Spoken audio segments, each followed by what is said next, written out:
Hello, नमस्कार मंडळी. आज आहे बुधवार म्हणजेच नॉनव्हेजचा वार. तर आजच्या आपल्या दुपारच्या जेवणामध्ये आहे कोळंबीची रस्सा भाजी, त्याचबरोबर हलवा फ्राय, थोड्याशा कोळंबीसुद्धा मी इथे फ्राय करून घेतल्यात आणि चपाती. तर ही बघा, इथे ही कोळंबी आम्ही मार्केटमधून आणली होती. त्याच्यानंतर त्याला निवडून घेतलेलं आहे. बरे साफ करताना ह्याच्यामध्ये जो काळा धागा असतो तो काढून टाकायचा, कारण नाहीतर तो आपल्या पोटाला त्रास होऊ शकतो. तर त्याच्यानंतर स्वच्छ धुवून घेतलेलं आहे.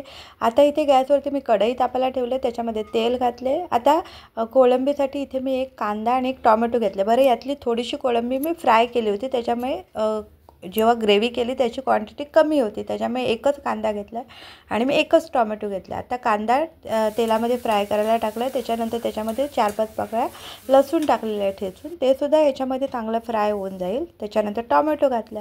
आता हे कांदा टॉमॅटोची ग्रेव्ही अगदी स्मॅश म्हणजे अगदी नरम स्मॅश होईपर्यंत व्यवस्थित फ्राय करून घेतले.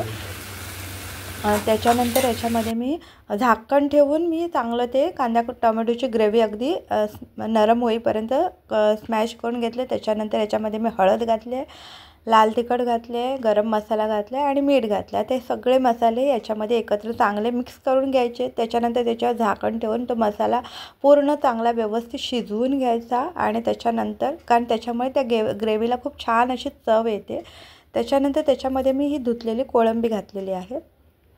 हे बघा, इथे मसाला चांगला तेलामध्ये व्यवस्थित एकत्र मिक्स करून घेतला आहे. त्याच्यानंतर हे बघा, ही अशी ग्रेव्ही आपली तयार झालेली आहे. त्याच्यामध्ये आता मी ही कोळंबी घातलेली आहे धुतलेली आणि त्याच्यानंतर याच्यामध्ये मी थोडंसं पाणी घातलेलं आहे, जेणेकरून हे सगळं तळाला लागू नये कोळंबी, म्हणून मी याच्यामध्ये थोडंसं पाणी घातलेलं आहे. बघा, यातली थोडीशी अर्धी कोळंबी मी फ्राय करायला घेतली आणि अर्धी मी इथे ग्रेव्हीसाठी घेतली आणि अर्धी इथे फ्राय करण्यासाठी ठेवली होती.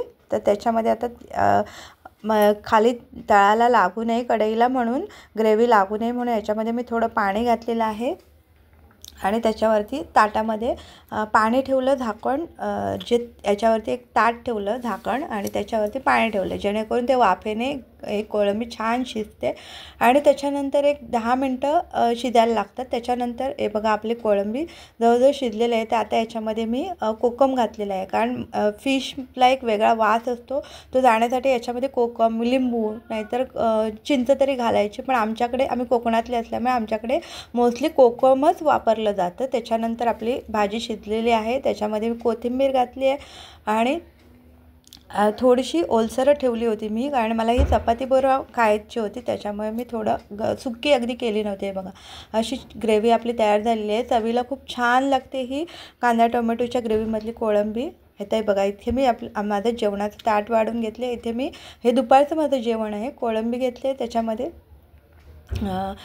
हलवा फिश फ्राय केला होता तो घातले, 2-4 कोळंब्या घेतल्यात आणि चपाती घेतले. तर हे आजचं आपलं बुधवारचं जेवण आहे, दुपारचं जेवण आहे. आणि हे बघा, हे आपलं दुपारचं जेवण आहे. व्हिडिओ आवडला असल्यास व्हिडिओला जरूर लाईक करा.